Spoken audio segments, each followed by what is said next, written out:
ज्ञान से भरा घड़ा। एक बार अकबर किसी बात पर बीरबल से नाराज हो गए और उन्होंने बीरबल को राज्य छोड़कर कहीं दूर चले जाने का आदेश दिया। बीरबल ने अकबर के आदेश का पालन किया और राज्य छोड़ दिया।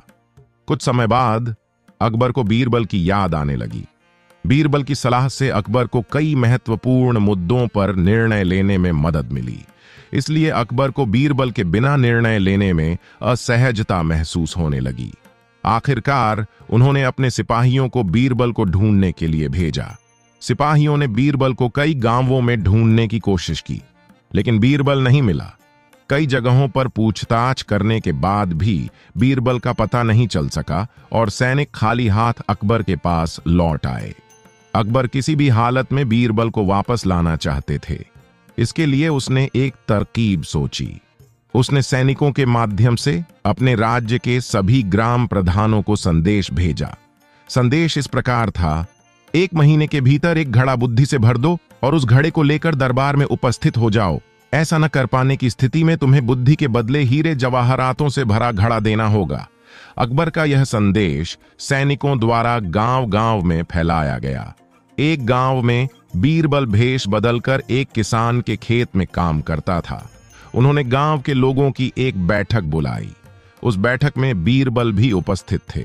जब ग्राम प्रधान ने अकबर का संदेश गांव वालों को दिया तो सभी आश्चर्यचकित रह गए।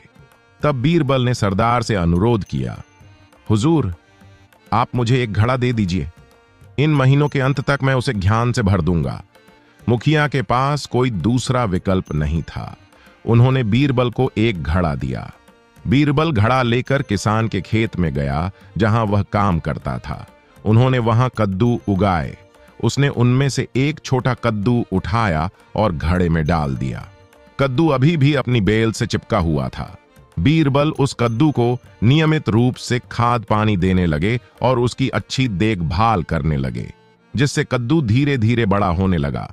कुछ दिनों बाद कद्दू का आकार इतना बड़ा हो गया कि उसे घड़े से बाहर निकालना असंभव हो गया।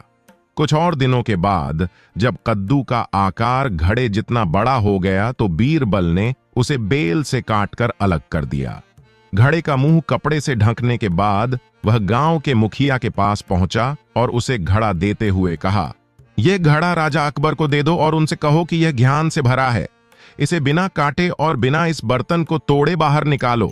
मुखिया राजा अकबर के दरबार में पहुंचा और अकबर को घड़ा सौंपते हुए वही कहा जो बीरबल ने उससे कहने को कहा था।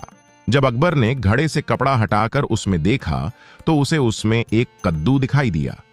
वे समझ गए कि ऐसी दूरदर्शी सोच सिर्फ बीरबल ही रख सकते हैं। पूछे जाने पर मुखिया ने बताया कि यह काम उनके गांव के एक किसान के खेत में काम करने वाले व्यक्ति ने किया है। अकबर को पता था कि वह व्यक्ति कोई और नहीं बल्कि बीरबल है। वे तुरंत मुखिया के गांव गए। वहां वह किसान के घर गए और बीरबल से मिले, उससे माफी मांगी और उसे वापस दरबार में ले आए। सीख: हर समस्या का कोई न कोई समाधान होता है।